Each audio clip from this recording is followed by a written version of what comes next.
Welcome back, MTG Joe here. Today we're doing another installment of the weekly meta breakdown where we look at the top performing decks on the MTG Arena ladder. This video is for standard best of 3, traditional standard, and we're going to be looking at what are the best performing decks up to mythic rank. As always, we get the data from UntapedGG, companion tool that runs alongside the Arena client, aggregates your win rate as well as other users of the tool.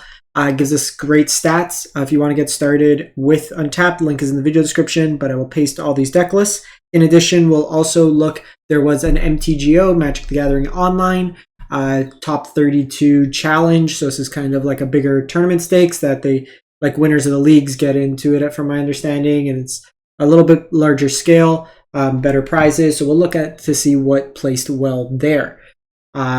We'll jump into the list. Quick note, we're trying to hit 10,000 subs on the channel by the end of June. We're closing in on 9,000. So if you haven't subbed to the channel, free, easy, helps out the channel a lot. For those who have, thank you very much. Likes and comments also greatly appreciated. So we are looking March 14th through the 21st, Diamond to Mythic rank, and we have 18,000 games of Magic played. So these are best of 3, always worth keeping in mind.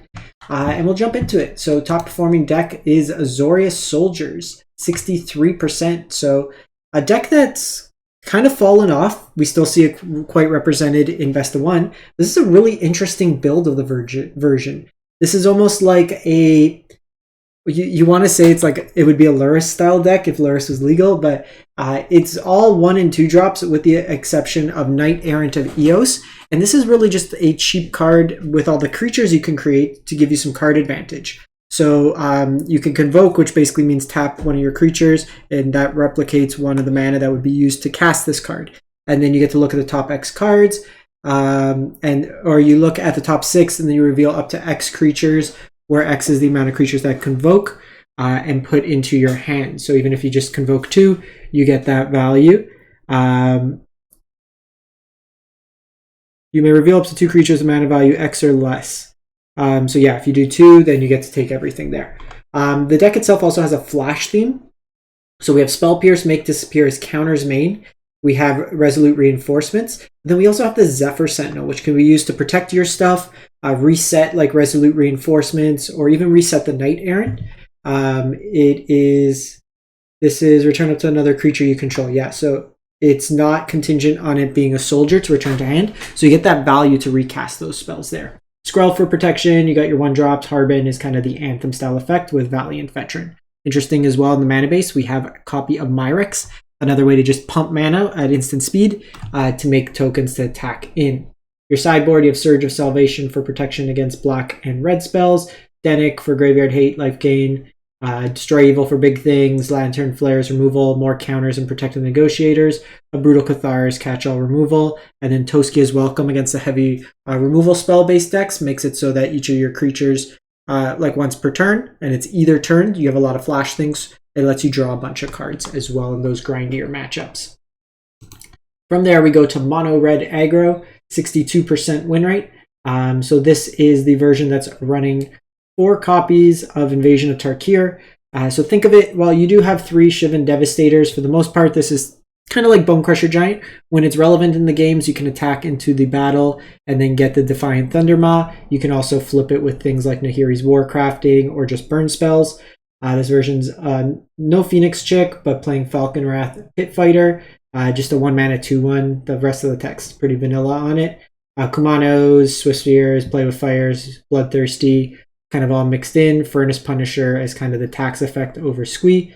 Your sideboard, you have Lithomantic Barrage for blue and white spells, Bolt, Ability Betrayal for steel effects, Chandra's for card advantage and kind of the grindy matchup, similar with Karn or with Koth, and then Nahiri's Warcrafting basically for like your Shield Dreads, bigger things like that.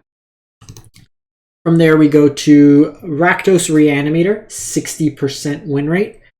So it is basically a Rakdos shell that's looking to put cards into your graveyard, Fable, blood tokens, the loot effects, and then with such you're trying to use Cruelty of Gix to reanimate like Atraxa, Itali, or Phyrexian Fleshgorger. Gorger can also be cast at 3 mana to give you some utility with the deck there. Your sideboard, like just a bunch of removal options, cut down, barrage, abrades in here, sweepers and Gix command with lifelink. Invoke Despairs when you're kind of playing against the mid-range decks.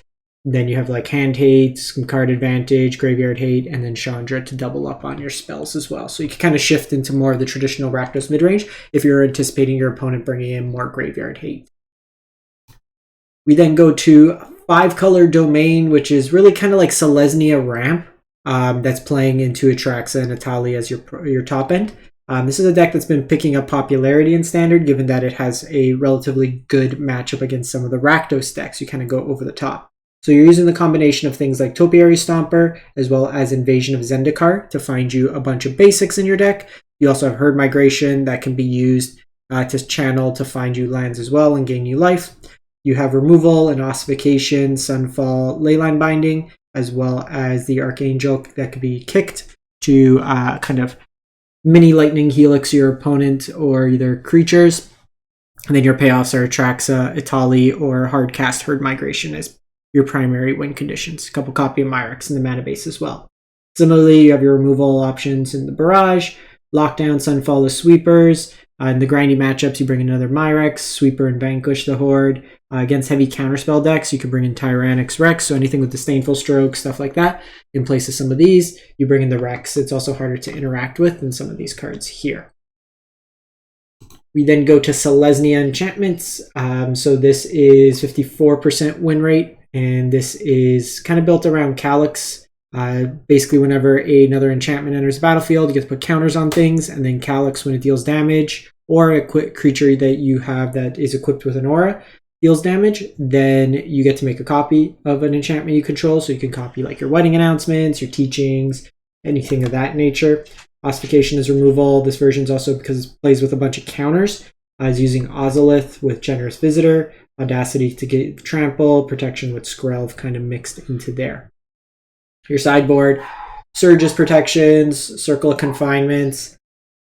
For removal, Invasion is kind of a Thoughtseize style effect, Graveyard Hate, Artifact Enchantment Hate, Catch-all removal, kind of Graveyard Hate or Life Gain or Artifact Enchantment Hate, and then the grindier matchups you bring in Heliod to rebuy stuff.